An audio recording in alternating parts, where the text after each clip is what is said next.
Trademark registration and eligibility. A trademark is a word, symbol, or phrase used to identify a seller's products in order to distinguish them from another seller's products.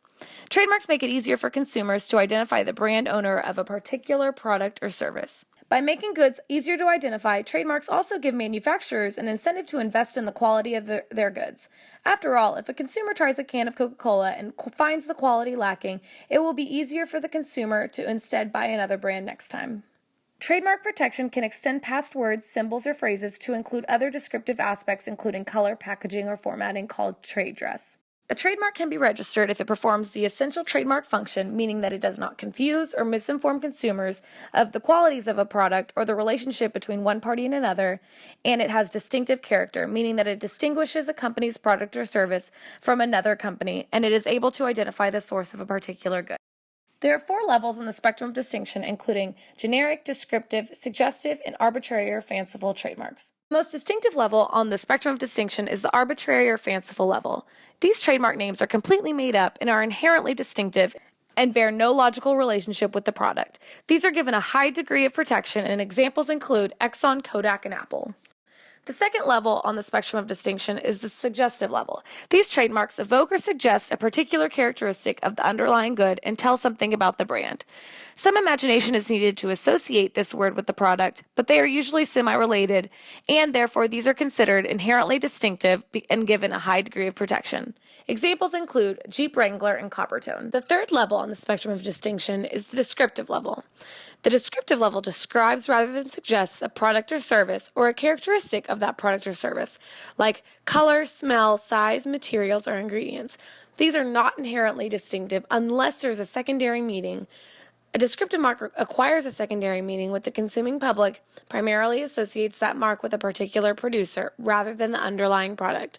Examples include Holiday Inn and Vision Center. The fourth level on the spectrum of distinction is the generic trademark level. These are marks that describe the general category to which the underlying product belongs, but have no distinctive features or names, and are thus entitled no protection since they are too useful for identifying a particular product. Examples include Band-Aid, aspirin, or Kleenex, or computers.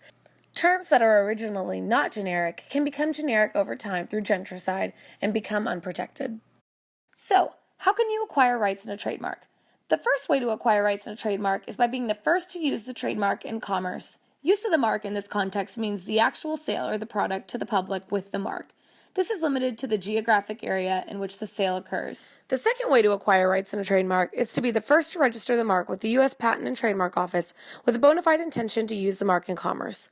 This only holds priority in the registration line for someone who files an application, but still requires actual use in commerce. Additionally, this gives a party the right to use the trademark all across the nation, even if sales are limited to only a particular area, with the exception that if the mark is already being used with others within a specific area, they get to retain that right in that area, and I get to use it everywhere else. Use it everywhere else aside from that specific geographic location. Although not required, registration gives many benefits, including the right to use the mark nationwide, constructive notice to all others that the mark is owned by the party, the ability to bring an infringement suit in federal court, and the ability to recover increased damages. Can one ever lose a trademark? Yes, for 2 reasons. The first is non-use or abandonment. Trademark rights must be maintained through actual use, and failure to enforce the registration of a trademark in the event of infringement may lead a trademark holder to lose this trademark on grounds of non-use.